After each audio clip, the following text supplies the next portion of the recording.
The Heir's Revenge. A story of betrayal, revenge, and unexpected love. The betrayal. The perfect life shatters. Isabella Chen stood frozen in the doorway of her office at Sterling Architecture, her heart pounding so hard she thought it might break through her ribs. The manila folder in her hands trembled as she stared at the computer screen across the room. Her fiancé Marcus and her best friend Victoria were hunched over her desk, copying files from her personal laptop. "Did you get the green tower designs?" Victoria whispered, her perfectly manicured fingers flying across the keyboard. "Almost done," Marcus replied, his voice cold and calculating. Nothing like the warm tone he used when he told Isabella he loved her just that morning. "Once we submit these as our own, Sterling will give us the Shanghai project." Isabella's too naive to ever figure it out. Victoria laughed, a cruel sound that made Isabella's blood run cold. "I almost feel bad. She trusts us completely. She even asked me to be her maid of honor." "She's always been too soft," Marcus said, unplugging the USB drive. "That's why she'll never make it to the top. But we will. Using her work." Isabella's vision blurred with tears. 3 years. She had spent 3 years designing the Green Tower project, a revolutionary sustainable building that would change urban architecture forever. And the two people she loved most in the world were stealing it. She wanted to scream, to run into the room and confront them, but something held her back. A voice in her head whispered, "Wait. Watch. Learn everything first." She stepped back into the shadows of the hallway, pulling out her phone with shaking hands. She recorded everything through the glass partition. Every word. Every file they copied. Every betrayal. The trap springs shut. The next morning, Isabella walked into Sterling Architecture with her head held high, though her heart was in pieces. She said nothing to Marcus or Victoria. She smiled. She laughed at their jokes. She played the fool they believed she was. But 3 days later, everything exploded. Isabella was called into the office of Robert Sterling, the company founder. His face was grave, his eyes cold. Marcus and Victoria were already there, looking concerned. Too concerned. "Isabella," Mr. Sterling said slowly, "we've received some very serious allegations. It appears that you've been selling company designs to our competitors." The room spun. "What? That's impossible. I would never." "We have proof," Marcus interrupted, his voice dripping with fake sympathy. "Financial transfers to your account. Email communications." "I'm sorry, Isabella. We trusted you." Victoria touched her arm, and Isabella jerked away. "How could you do this to us? To the company? We were your friends." "I didn't do anything." Isabella's voice cracked. "This is a lie.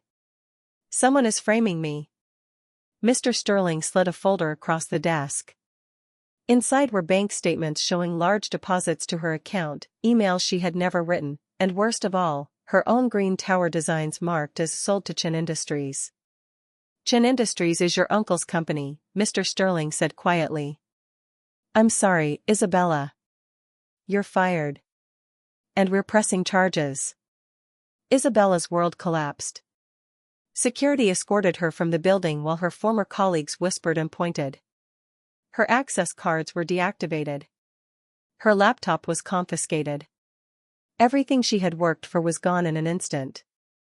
And through it all, Marcus and Victoria watched with perfectly practiced expressions of disappointment and concern. Falling into darkness. The next 3 months were a nightmare Isabella couldn't wake up from. The legal battle drained her savings. Her reputation was destroyed. Companies she had dreamed of working for wouldn't return her calls. Her own uncle denied any involvement, claiming someone had used his company name to frame them both. Marcus broke off their engagement publicly, telling reporters he was heartbroken by her betrayal. Victoria gave tearful interviews about how she missed her best friend but couldn't support corporate espionage. Isabella moved from her beautiful apartment to a tiny studio in the worst part of town. She sold her furniture, her clothes, everything valuable. She spent her days sending resumes that went unanswered and her nights crying into her pillow. On the worst night, Isabella stood on her tiny balcony in the rain, looking down at the street 5 floors below. It would be so easy to end the pain. So simple to just step forward and let gravity do the rest. I wouldn't recommend it, a deep voice said behind her. Isabella spun around, gasping. A tall man stood in her doorway, perfectly dry despite the pouring rain. He was probably in his mid-30s, with dark hair, sharp features, and eyes that seemed to see right through her. He wore an expensive suit that probably cost more than her entire year's rent. "Who are you? How did you get in here?" Isabella demanded, stepping back inside and grabbing the nearest object, a lamp, as a weapon. The man raised his hands peacefully. "My name is Adrian Blackwood. And I'm here to offer you something you desperately need. Get out, or I'm calling the police." "Go ahead," Adrian said calmly. "But then you'll never get your revenge on Marcus Steele and Victoria Hart. And you'll never get your life back." Isabella froze. "How do you know those names?" "I know everything, Isabella Chen. I know they stole your designs. I know they framed you. I know Marcus is about to present your Green Tower project as his own to the Sterling board next week. And I know you're innocent." Tears streamed down Isabella's face. "Then why hasn't anyone else figured it out? Why doesn't anyone believe me?" Adrian stepped closer, his expression softening slightly. "Because Marcus is clever. He covered his tracks well. But not well enough. I have resources he doesn't know about. Connections in places he can't reach. And I have a reason to want him destroyed." "Why?" Isabella whispered. "Why would you help me?" "Because," Adrian said, his eyes hardening, "Marcus Steele destroyed someone I loved. And I've been waiting for the right moment to return the favor. You're going to be that moment, Isabella. If you're brave enough." "The offer." Isabella's hand shook as she set down the lamp. "What do you want from me?" Adrian pulled out a chair at her small kitchen table and sat down, gesturing for her to do the same. "I want you to work for me. I own Blackwood Innovations. We specialize in sustainable technology and green architecture. I need someone with your vision and your talent." "I have no talent," Isabella said bitterly. "Everyone thinks I'm a thief and a liar." "Everyone is wrong," Adrian said firmly. "I've seen your real work, Isabella. The designs you created before Marcus corrupted your files. You're brilliant. Revolutionary. And I want that brilliance working for me." "In exchange for what?" "In exchange, I will help you expose Marcus and Victoria. I will restore your reputation. I will give you the resources to build the career they tried to destroy." "But," he paused, his eyes meeting hers with an intensity that made her breath catch, "there's one more condition." "What?" "You need to be my fiancé." Isabella laughed, a sharp, broken sound. "Your what?" "My fake fiancé," Adrian clarified. "For business purposes only. I have investors who won't work with me unless I appear stable and settled. They're old-fashioned. They want to see a man with family values. You need protection and resources. I need a respectable woman by my side at events. It's a mutually beneficial arrangement." "That's insane." "That's business," Adrian corrected. "And it's your choice. You can stay here, drowning in despair and injustice. Or you can take my hand and fight back. What will it be, Isabella? Victim or victor?" Isabella looked around her miserable apartment. She looked at the rain pouring down outside. She thought about Marcus and Victoria laughing at her downfall, probably celebrating in some expensive restaurant, planning their future built on her stolen dreams. Something hardened inside her chest. Something cold and sharp and hungry for justice. "I'll do it," she said, her voice steady for the first time in months. "I'll be your fake fiancé. I'll work for you. And I'll make them pay for what they did to me." Adrian smiled, and for the first time Isabella saw something dangerous in that smile. Something that matched the fury burning in her own heart. "Then let's begin," he said, extending his hand. "Welcome to your new life, Miss Chen. I promise you, it will be nothing like the old one." Isabella shook his hand, and she felt the first spark of hope she had felt in months. But she couldn't know, that Adrian Blackwood was hiding secrets of his own. Secrets that connected him to her past in ways she never imagined. The transformation begins. The next morning, Isabella woke up in a hotel suite so luxurious she thought she was dreaming. Adrian had insisted she couldn't stay in her old apartment. "My fiancé doesn't live in places like that," he had said simply, as if it were the most obvious thing in the world. A knock on the door revealed a team of people, a stylist, a personal shopper, a makeup artist, and a woman who introduced herself as Clara, Adrian's assistant. "Mr. Blackwood wants you ready by noon," Clara said efficiently. "You have a meeting with the Blackwood Innovations design team, followed by lunch with potential investors, and this evening you'll attend a charity gala where you'll be introduced as his fiancée." Isabella's head spun. "That's impossible. I can't." "You can," Clara said firmly but kindly. "And you will. Mr. Blackwood doesn't accept failure. Now, shall we begin?" The next few hours were a whirlwind. Isabella was fitted for designer clothes, her hair was styled, her makeup applied with expert precision.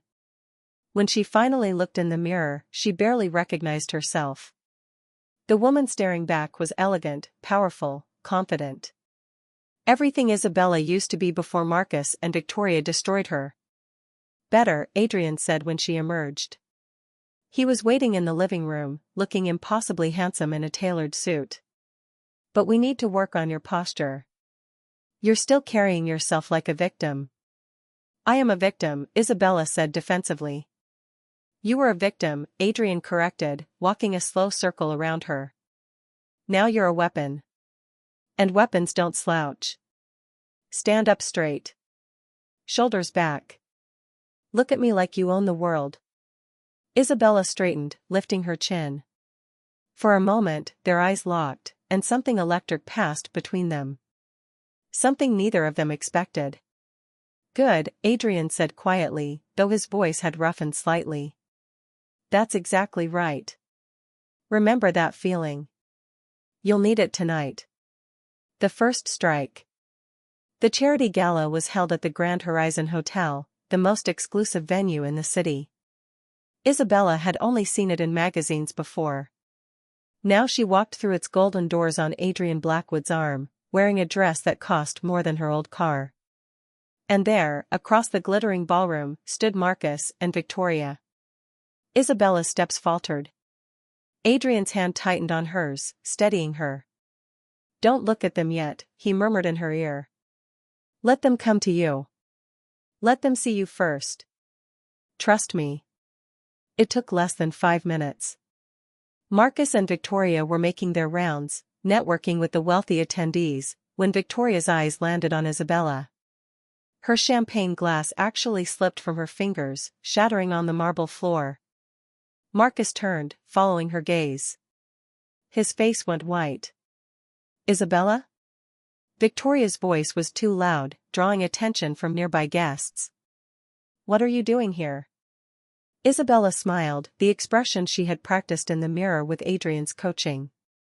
"Cool. Confident. Untouchable. Victoria. Marcus." "What a surprise," she said smoothly. "I'm here with my fiancé, of course. Have you met Adrian Blackwood?" The recognition in Marcus's eyes was immediate and terrified. Everyone in the business world knew the name Adrian Blackwood. Billionaire. Innovator. A man whose investments could make or break companies. "Mr. Blackwood," Marcus stammered, extending his hand. "This is an honor. I had no idea you knew Isabella." "Oh, we're much more than acquaintances," Adrian said, his arm sliding possessively around Isabella's waist. "Isabella is the love of my life. The moment I met her, I knew she was extraordinary." her talent, her vision, her integrity. Everything about her is remarkable. Victoria's face had gone pale.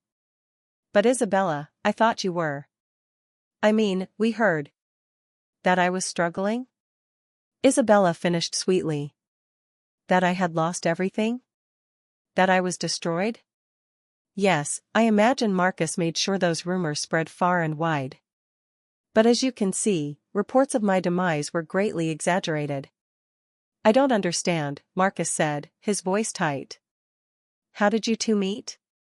Adrian's smile was pure predator. I was looking for the best sustainable architect in the country. I found Isabella's real portfolio, the one before it was corrupted and stolen. I was so impressed, I hired her immediately to lead my new division. And somewhere along the way, I fell in love with her brilliant mind. He looked down at Isabella with such convincing adoration that for a moment, even she almost believed it was real. Congratulations, Victoria said weakly. I'm so happy for you. Are you? Isabella asked, her voice dropping just low enough that only the four of them could hear. Are you really happy for me, Victoria? After everything you did? Victoria's eyes widened in panic. Marcus grabbed her arm. We should go, Marcus said quickly. We have another engagement. It was good to see you, Isabella. As they hurried away, Isabella felt her legs start to shake. Adrian guided her smoothly to a quiet corner. You did perfectly, he said. Did you see their faces? They're terrified. They know their house of cards is starting to wobble. I feel sick, Isabella admitted. That's the adrenaline, Adrian said. But you were magnificent. And this was just the beginning. By the time we're done, Marcus and Victoria will wish they had never heard your name. Isabella looked up at him, this mysterious man who had appeared in her life like a dark angel. Why are you really doing this, Adrian? What did Marcus do to someone you loved? Adrian's expression shuddered, becoming unreadable. That's a story for another night. Right now, let's enjoy our victory. Small as it is, it's just the first of many. But as they rejoined the party, as Isabella smiled and played the role of the happy fiancé, she couldn't shake the feeling that Adrian Blackwood was hiding something important. Something that connected them in ways she didn't yet understand. And in the shadows of the ballroom, Marcus pulled out his phone with shaking hands, making a call that would set even darker plans in motion. The game had begun. But no one knew yet who would win. Or what the cost of victory would truly be. Part 2, The Game of Hearts. Building the Empire. 3 months passed like a beautiful dream Isabella was afraid to wake from. Adrian's world was nothing like her old life. Every morning, she arrived at Blackwood Innovations headquarters in a chauffeured car. Her office overlooked the entire city, glass walls offering a view that reminded her daily how far she had risen. But more than the luxury, more than the success, it was the work itself that brought Isabella back to life. Adrian had given her complete creative freedom over the Sustainable Cities division. Her team of brilliant architects and engineers treated her ideas with respect, even excitement. For the first time since the betrayal, Isabella felt like herself again. The Melbourne project is approved, Adrian said one afternoon, walking into her office without knocking. He did that often, appearing when she least expected him. They loved your eco-district design. Construction starts in 6 months. Isabella looked up from her drafting table, where she had been sketching by hand, her favorite way to think. That's the third major project this quarter. Adrian, this is really happening. Of course it's happening, he said, leaning against her desk. I told you. You're brilliant. The world is finally seeing what I saw from the beginning. Their eyes met and held. This kept happening lately. Moments where the pretense fell away and something real shimmered between them. Something that made Isabella's heart race and her breath catch. She looked away first. She always did. We have the Riverside Gala tonight, she said, changing the subject. Your assistant sent over the guest list. Marcus and Victoria will be there. Good, Adrian said, his voice hardening. Let them see how well you're doing. Let them choke on their jealousy. Isabella set down her pencil. Adrian, can I ask you something? Always. These events we go to, the way you introduce me to everyone important, the opportunities you're giving me, it's more than just a business arrangement, isn't it? You're deliberately building me up to tear them down. Adrian was quiet for a long moment. Then he crossed to the window, his hands in his pockets, his profile sharp against the afternoon light. When I was 25, he said finally, I had a sister. Natalie. She was brilliant, kind, trusting. She fell in love with a man who seemed perfect. Charming. Ambitious. Devoted. They were engaged. Isabella's breath caught. What happened? He was using her, Adrian said, his voice cold as winter. Using her connections to my family's business. Using her trust to steal proprietary information. When Natalie discovered the truth, when she confronted him, he destroyed her. Spread lies about her mental stability. Made everyone believe she was unstable, delusional. The stress, the betrayal, the isolation, it was too much. Adrian. She took her own life 2 years ago, Adrian finished, turning to face her. His eyes were dark with pain. The man who destroyed her walked away clean. Built a successful career on the information he stole. And his name was Marcus Steele. Isabella's hand flew to her mouth. Oh my God. Adrian, I'm so sorry. I didn't know. No one knows, Adrian said. I kept it quiet. Waiting. Planning. And then I heard about you. About what Marcus had done to you. And I realized fate had given me the perfect weapon. Someone with as much reason to destroy him as I have. Isabella stood slowly, crossing to him. So I'm not just your fake fiancé. I'm your revenge. You're both, Adrian said quietly. But Isabella, he reached out, his fingers brushing her cheek with unexpected gentleness, somewhere along the way, you became more than that. Much more. Before Isabella could respond, before she could process the confession in his words, Adrian's phone rang. He stepped back, the moment breaking like glass. I have to take this, he said, his professional mask sliding back into place. I'll pick you up at 7 for the gala. After he left, Isabella stood alone in her office, her heart pounding. The revelation about Natalie changed everything. Adrian wasn't just helping her out of kindness or business sense. He was using her to avenge his sister. The question was, did Isabella mind? Or had her own desire for revenge become something more complicated, tangled up with feelings she wasn't supposed to have for a man who was only pretending to love her? The gala and the growing storm. That evening, Isabella chose her dress carefully, a stunning emerald gown that made her eyes shine and her skin glow. When Adrian saw her, something flickered in his expression. Something hungry and real before he controlled it. You're beautiful, he said simply. It's the dress. No, Adrian said, his voice low. It's you. The Riverside Gala was even more exclusive than the first event. Everyone who mattered in business and society was there. And as Adrian had predicted, Marcus and Victoria were working the room. But this time Isabella was ready. Mr. Blackwood. Miss Chen. A silver-haired man approached with a wide smile. I'm Thomas Park from Singapore Development. I've been hearing amazing things about your Sustainable Cities division.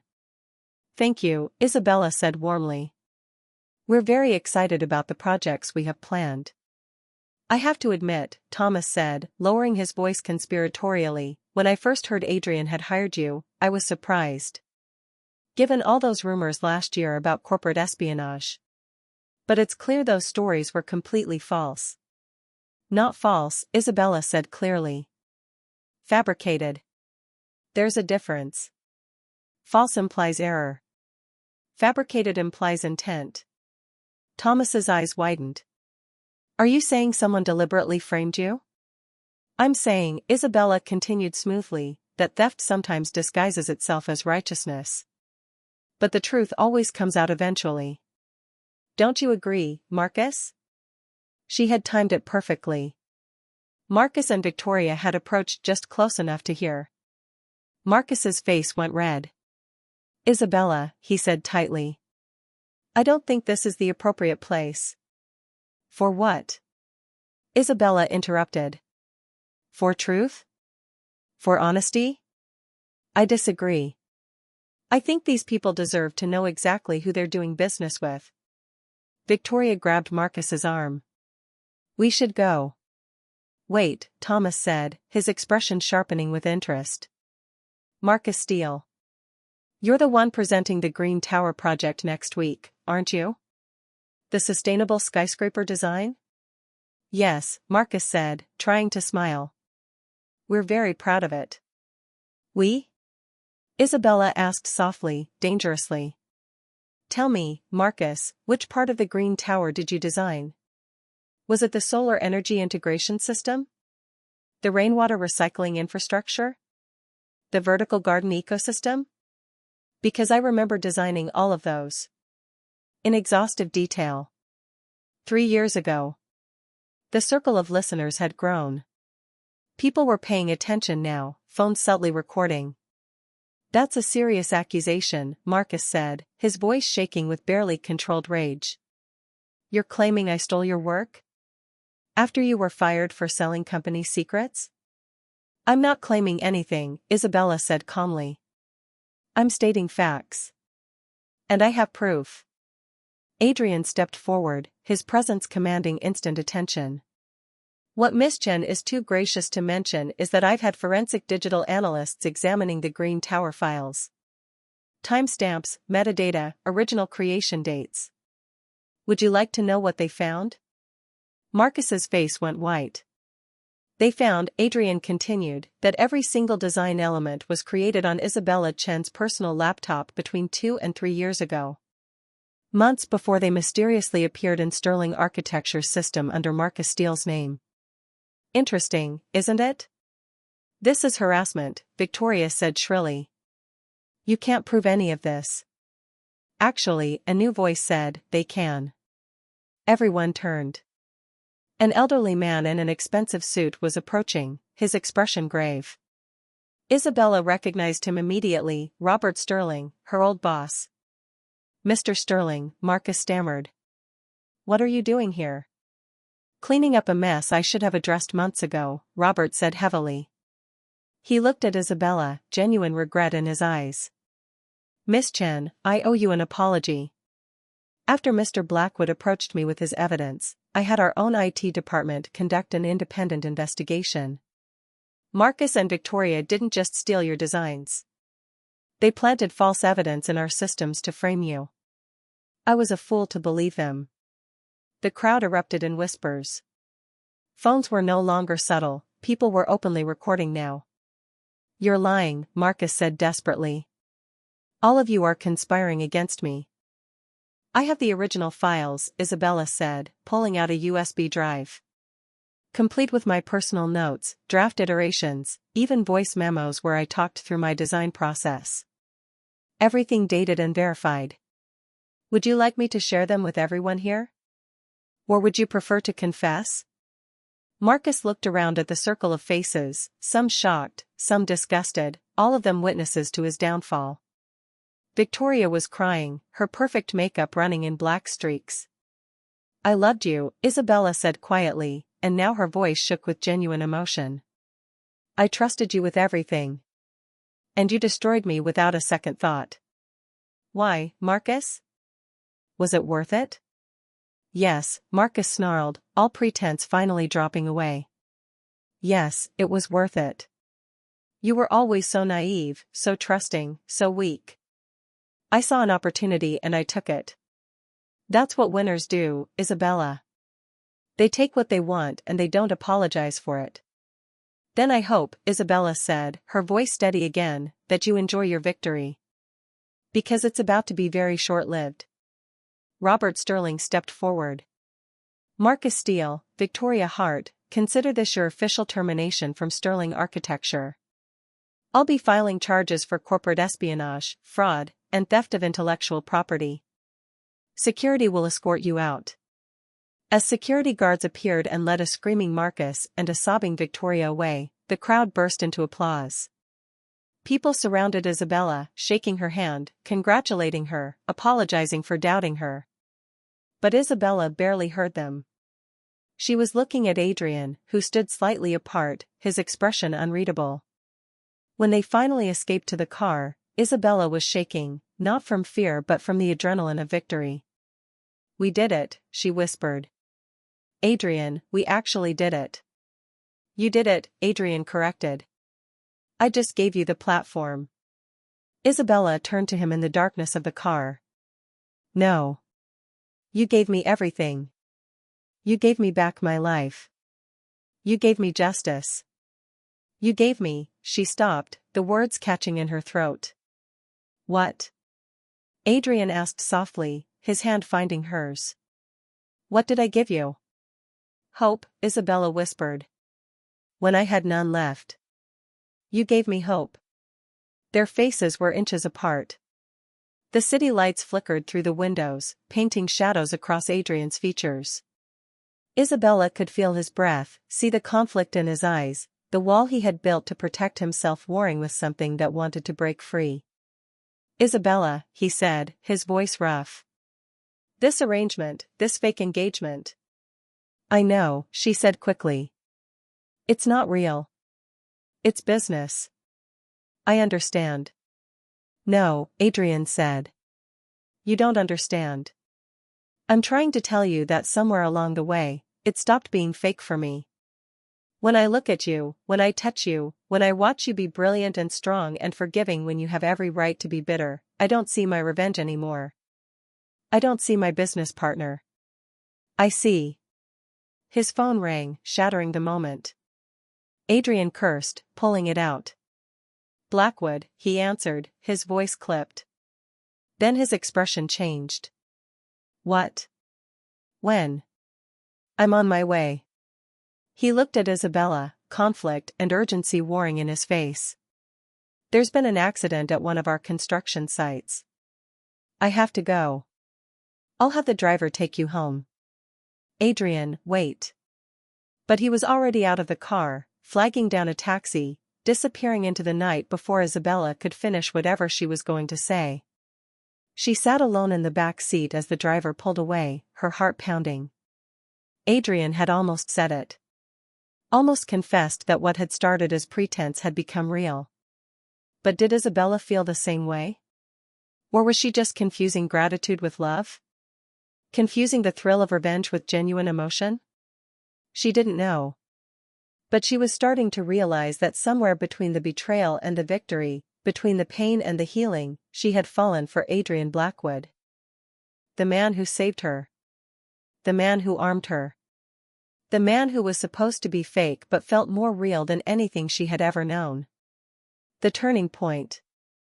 The next morning, Isabella arrived at Adrian's office with coffee and pastries, a gesture of normalcy after the intensity of the previous night. But when she entered, she found Adrian sitting at his desk, his head in his hands. "Adrian?" Isabella set down the coffee, concerned. "What's wrong? Is it the construction accident?" He looked up, and Isabella's breath caught.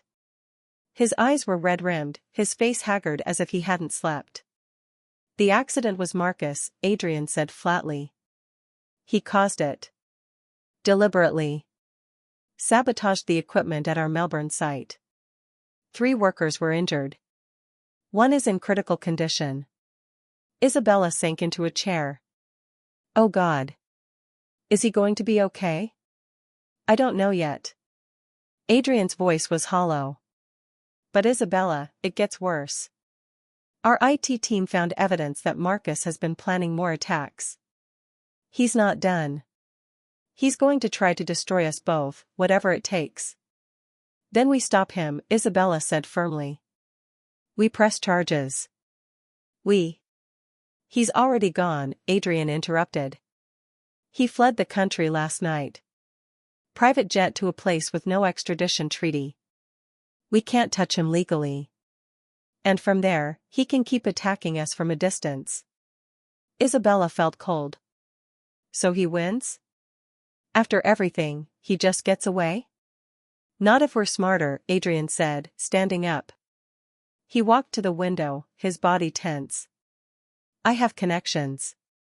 People who owe me favors. I can make Marcus's life very difficult, even from overseas. I can make sure he never works again, never has peace again. I can destroy him the way he destroyed Natalie. The way he tried to destroy you. Something in his voice frightened Isabella. Adrian, what are you saying? He turned to face her, and the expression on his face was cold, calculating, nothing like the man who had almost kissed her last night. I'm saying I'm going to finish this. Whatever it takes. Even if it means becoming like him? Isabella asked quietly. Even if it means crossing lines you can't come back from? He took my sister from me, Adrian said, his voice breaking. He tried to take you. Yes, Isabella. I'll cross whatever lines I have to. Isabella stood, crossing to him.